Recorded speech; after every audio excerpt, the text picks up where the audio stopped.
Sa number 7,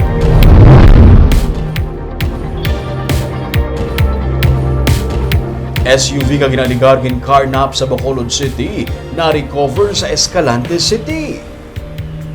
Sa kilid sang highway, na-recover sa katapos ang Highway Patrol Group Negros Occidental kag Police Station 3 ang SUV nga ginaligar Gin-carnap sa Barangay Bata sa Bacolod, Huwebes sa gabi. Sunod sa kay Police Major Armelin Vargas, Commander sa Police Station 3, una nga nagpaalinton sa ilang Escalante City PNP angot sa nakit-an nga SUV nga abandonado. Pero wala na sa salakyan ang kapin 6,000 pesos nga kwarta kag cellphone ni Jocelyn posesyon nga amo ang tag-iya sang salakyan.